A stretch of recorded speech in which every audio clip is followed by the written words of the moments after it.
정읍 태인에서 조선 후기에 찍어낸 책들인데요. 이 가운데 눈여겨봐야 할 책이 한 권 있습니다.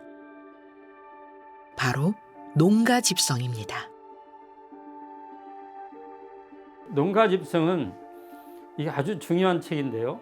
이것이 일반 농사 짓는 사람이 살리가 무방하죠. 왜냐하면 문자를 잘 모르니까. 그런데도 불구하고 태인에서는 그 유림들이 이 책은 조금만 보완하면 일반 서민들한테 유용하다고 판단해가지고 유교적인 이상향을 실현하기 위한 하나의 방책으로 주로 가명에서 찍어낸 책을 반각본으로 찍은 아주 획기적인 일이라고 할 수 있겠습니다.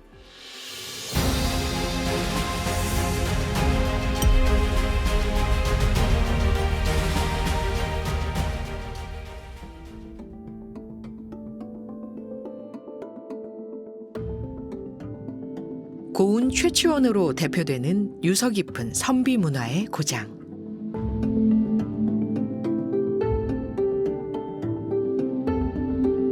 세속을 멀리하며 충절을 지키고 자연 속에서 풍요와 낭만을 즐긴 호남 선비 문화의 산실이 바로 정읍 태인이었음을 한눈에 살펴볼 수 있습니다. 이러한 토대 위에서 꽃피워진 태인 반각본도 만나볼 수 있죠.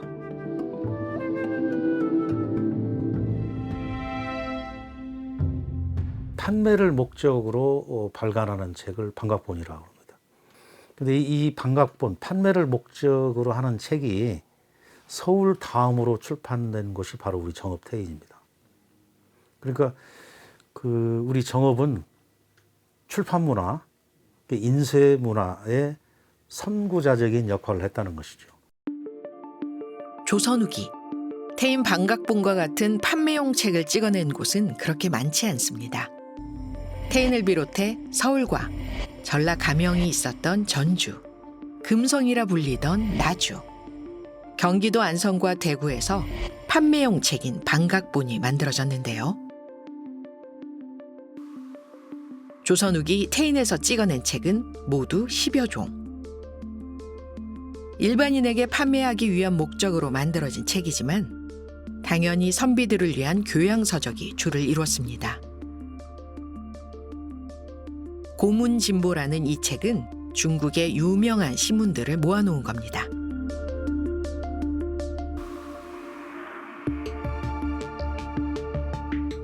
그리고 공자의 말씀을 적어놓은 책들도 있죠.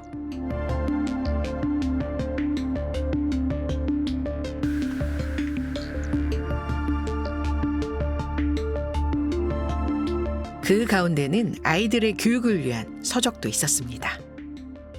이게 좀 특이한 건 지역민들의 눈을 돌려가지고 2세 교육에 필요한 동자습이라든가 명심보감 이런 책을 이제 발간해서 2세 교육을 시켰고요. 더 한 걸음 나가면 유교적인 이상향은 선비들이 공부했던 것을 지역민들에게 베푸는 거거든요. 그런 차원에서 이제 구황차료라고 하는 가뭄이 들었을 때 어떻게 하면 그 서민들이 먹고 살 것인가를 가르칩니다. 콩을 재배하고 고구마를 재배해서 그 어려운 시기를 무사히 넘기도록 한글로 이걸 일부 기록해가지고 일반 그 서민들을 가르친 이런 책도 있습니다. 태인 반각본을 이해하기 위해선 먼저 이곳 정읍에 대해 알아야 할 것 같은데요. 세계유산으로 이름을 올린 정읍 무성서원. 이곳에는 신라말, 태산으로 불리던 이곳에 군수로 내려와 선정을 베풀었던 고운 최치원 선생의 영정이 모셔져 있죠. 선비 정신의 표상으로 불리는 글을 기리는 이곳 무성서원은 지역 유림들의 구심점 역할을 했던 곳입니다. 무성서원은 유교적인 이상세계를 구현하기 위한 수단으로 지식의 보고인 책이 필요했던 건데요. 태인 반각본의 간기, 즉 간행기록에는 정읍 무성서원을 뜻하는 무성이란 글자가 뚜렷이 남아 있습니다. 태인 반각본의 간기는 아주 처음부터 끝까지 정확히 나와 있는 게 특징인데요. 일반적으로 간기라고 하는 것은 간행 기록을 말하는 것이죠. 그렇다 보면 맨 처음에 나오는 게 숭정후 몇 년, 무슨 년, 그래서 정확하게 이게 어느 때 찍었다 하는 간행 시기를 이제 보여주고, 그 다음에는 어디서 찍었다 하는 걸 나오죠. 우리 같으면 무성서원 혹은 뭐 태인 이렇게 나왔겠죠.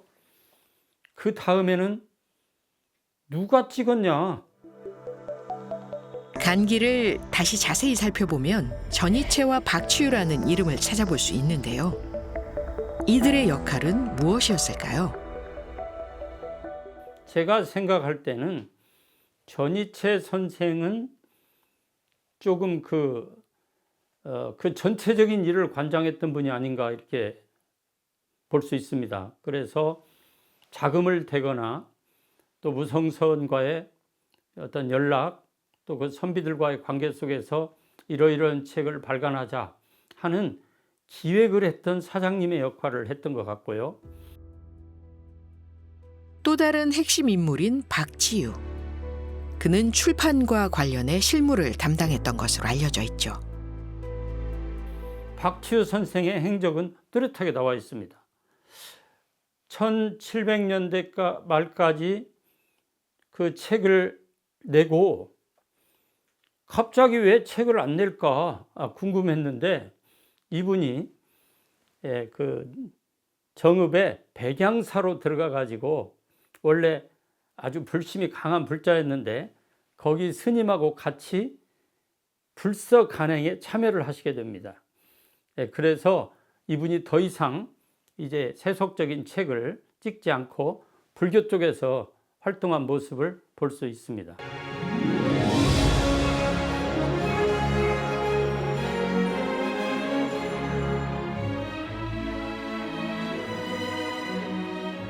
태인 반각본을 이야기할 때 빼놓을 수 없는 것이 있는데요. 바로 전주에서 출판한 완판본입니다. 전주 한옥마을에 자리한 이곳에선 이 완판본의 모든 것을 한눈에 살펴볼 수 있습니다. 뿐만 아니라 관련 체험도 가능해 많은 이들의 발길이 이어지고 있는데요.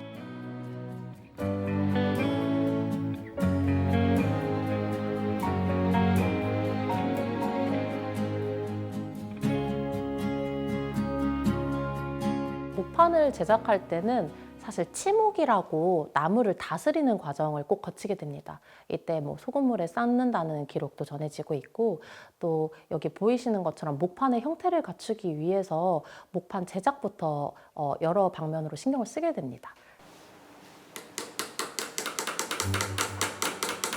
글자 하나하나를 새겨 판을 완성하기까지 얼마나 많은 인내와 정성이 필요했을지 가늠이 되시나요? 거기서 끝이 아닙니다. 우리가 생각지도 못했던 수많은 이들의 손길이 닿아야 비로소 반각본이 탄생하게 되는 거죠.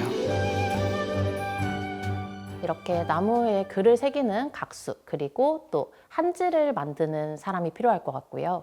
또 인쇄를 하기 위해서는 먹을 만드는 먹장이라든지, 또 인쇄를 전문적으로 하는 인쇄장, 또 책을 엮어줄 수 있는 재책장 등의 여러 인력이 필요합니다. 평생 동안 책 한 권을 소장하기 어려웠다라고 하는 여러 기록들도 전해져 내려오는데요. 그럼에도 불구하고 이런 책들이 정말 많은 시간과 또 인력이 이렇게 투입이 되어야 한 권의 책이 간행될 수 있기 때문이었음을 알 수 있는 것 같습니다.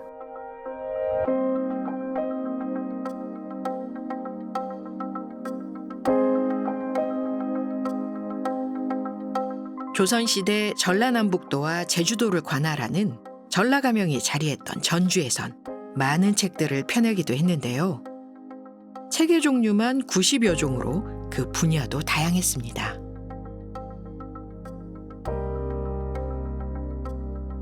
인쇄 문화가 발전할 수 있었던 배경에는 다량의 한지와 손기술이 뛰어난 기술자들이 있었을 겁니다. 세월이 흘렀지만 여전히 그 글씨체는 선명하기만 합니다. 완판본 문화관에 전시된 것들 가운데 꽤 중요한 자리를 차지하고 있는 이 책은 우리가 많이 들어본 동의보감입니다. 갑술년 11월 겨울 내의원에서 교정을 하고 전라감영에서 다시 간행했다고 적어놓았죠.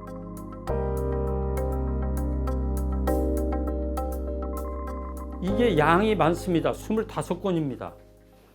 거기다가 이게 어렵습니다. 이게 한자가 많고 전문 용어가 많아가지고 그 각수가 똑같이 각을 한다 하더라도 글자를 잘못 각하는 경우가 많아서 서울에서 교정팀이 내려와 가지고 우리가 복각한 것을 놓고 일일이 교정을 합니다. 이 정도로 그 힘든 책인데 전라 감영, 대구 감영의 위세가 워낙 크니까 임금이 이쪽에다가 좀 찍어서 배포하는 게 좋겠다 이렇게 명령을 하셔서 맨 처음 지방에서 찍은 동의보감은 전주에서 찍어냅니다. 이곳에 전시된 책들 가운데는 한글로 쓰여진 고전 소설들도 많습니다.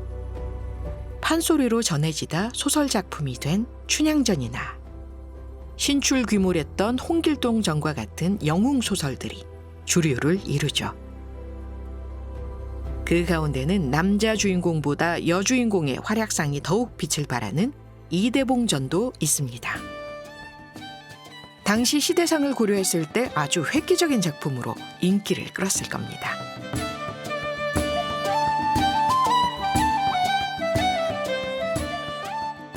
또한 이렇게 목판으로 찍어서 간행한 책이 있는가 하면 누군가 직접 붓으로 베껴 쓴 소설책도 있는데요. 이를 필사본이라고 합니다.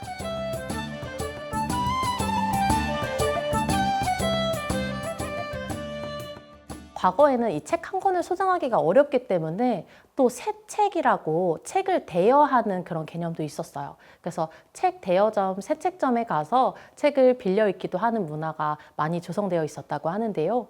저희가 가지고 있는 유물 중에서도 이제 서로 빌려 읽으면서 남게 된 흔적이라고 볼 수 있는데요. 책을 읽었던 독자층이 기록을 남겨놓은 그런 흔적들도 있습니다. 그래서 책을 중허게, 이렇게 책을 좀 소중하게 여겨라 라고 쓰여져 있는 부분도 있고요.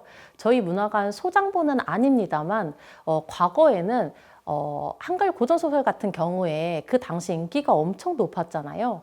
가장 중심이 되는 하이라이트, 절정 부분을 또 이렇게 찢어 놓거나 이런 부분들을 이렇게 소장하는 경우도 있었다고 해요.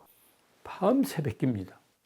이게 베끼다가 자기 혼자 못 베끼니까 옆에 사람 누구 보고 또 베끼라 하고 한 이틀 베껴가지고 책을 한 권 만들어요. 이게 필사본이에요. 중간에 마음에 안 들어. 이 주인공 이 녀석이 영 싸가지가 없어.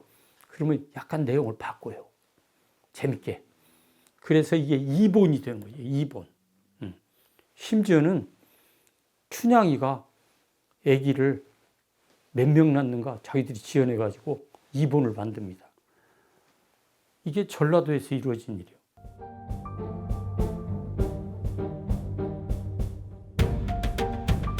한눈에 보기에도 오래된 이 책들은 조선 후기 출판 문화의 르네상스를 이끌었던 태인 반각본입니다.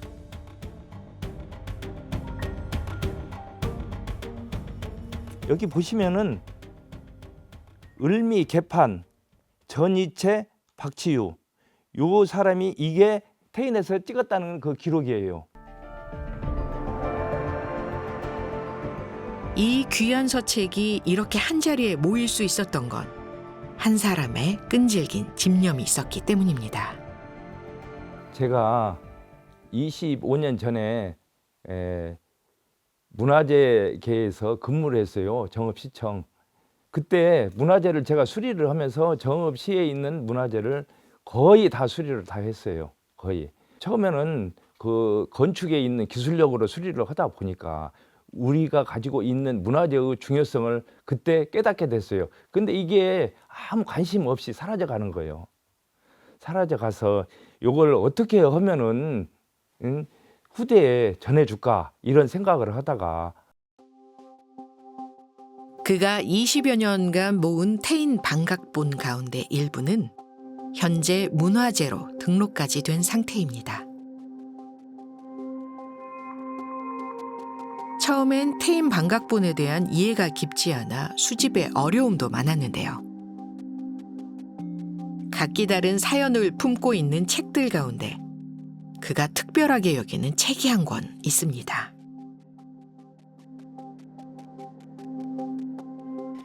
이 책은 염락풍화 태인 방각본에서 고문진보 후집을 제일 먼저 찍었고 그다음 두 번째로 찍은 책이에요. 근데 요 보면 이 부분이 비어 있어요. 이 부분은 비어 있는 것을 왜 이게 비어 있을까? 요걸 굉장히 고민을 많이 하고 여기에 관련된 책을 찾아야겠다 해가지고 거의 20년 동안 이 책을 찾았던 거예요. 나는 한 번이라도 이 글씨가 도대체 어떻게 생겼나 구경이라도 한번 하고 싶다 해가지고 요 염락풍화라는 책을 수없이 샀어요. 사다가 보니까 요렇게 이 미스테리의 글씨가 나타난 거예요. 이게 태인에서 찍었다는 태인 개판 이게 나타난 거예요. 요 책이 왜 이렇게 변했을까 봤더니 요 책은 태인에서 최초로 찍은 초판본, 요건 전주에서 찍은 후세본 이렇게 보시면 됩니다.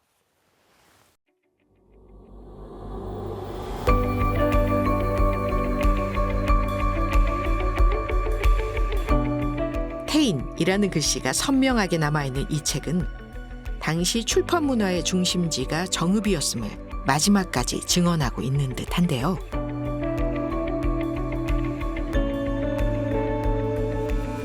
하지만 시대가 변하면서 태인본은 또 다른 이름으로 명맥을 이어가게 되죠.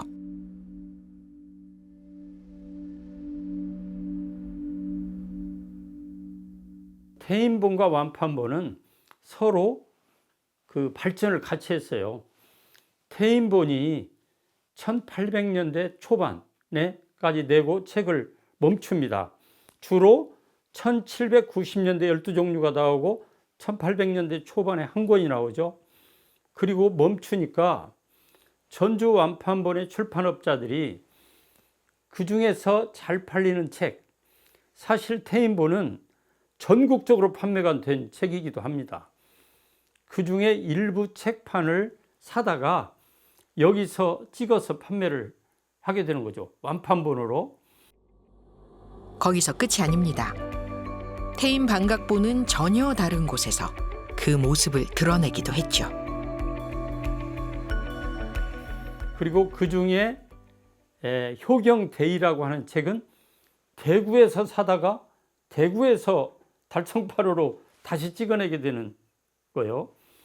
사요취선이라고 하는 태인본이 있는데요.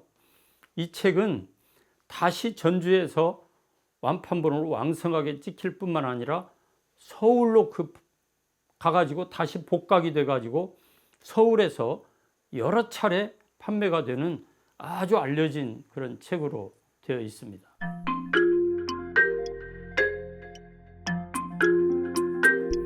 책이 귀했던 때 태인 방각본이 가진 의미는 더욱 특별합니다. 방각본 중에서도 특히 남다른 명성을 가지고 있었기 때문이죠.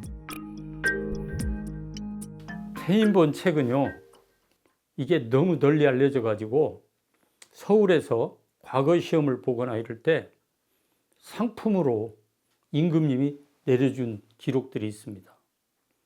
반사라고 그러죠. 예, 거기 기록을 했습니다.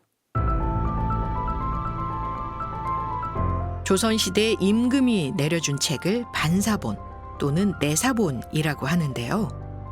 왕실의 직인이 뚜렷이 남아있는 이 책이 바로 정읍 태인에서 만들어진 방각본입니다. 요 책은 산문유치 초인데요. 요것은 내사기 누구한테 줬다 이런 표현이고, 월곡 도홍모 이 사람이 과거 시험에 급제를 한 기념으로 이 도장이 찍힌 책이 태인 반각본으로서 궁중에까지 책이 납품이 됐다는 것은 그때 당시에 태인 반각본의 책은 대단한 위상을 가졌다고 보시면 됩니다.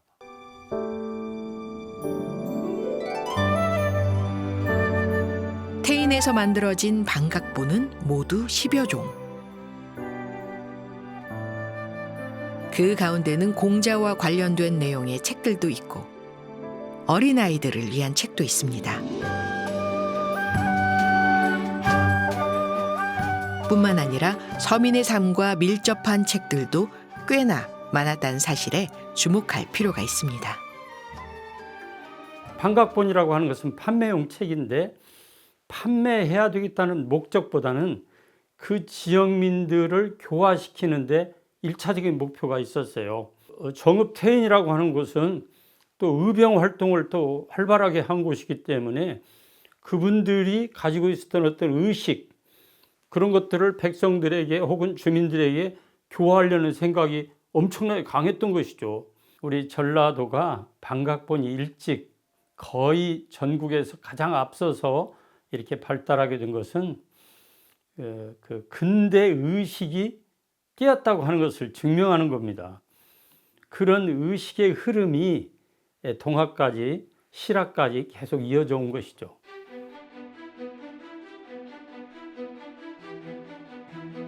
최치원을 필두로 선비 정신이 면면이 이어져 온 정읍.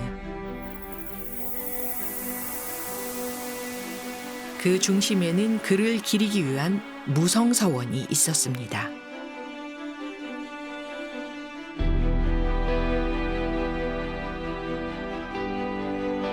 배움의 터전에서 나라가 어려울 때 모두가 하나가 될 수 있었던 저력은 어디에서 나온 것일까요? 태인 반각본은 패는 칼보다 강하다는 평범한 진리를 다시 한번 일깨워 주는 듯합니다.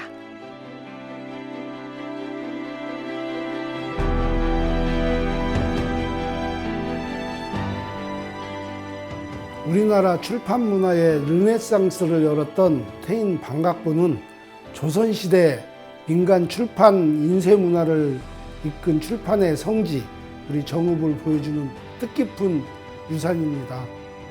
태인 반각본의 위상과 중요성을 알리는데 앞장서면서 그 가치가 더욱 빛날 수 있도록 많은 지원과 홍보를 아끼지 않겠습니다.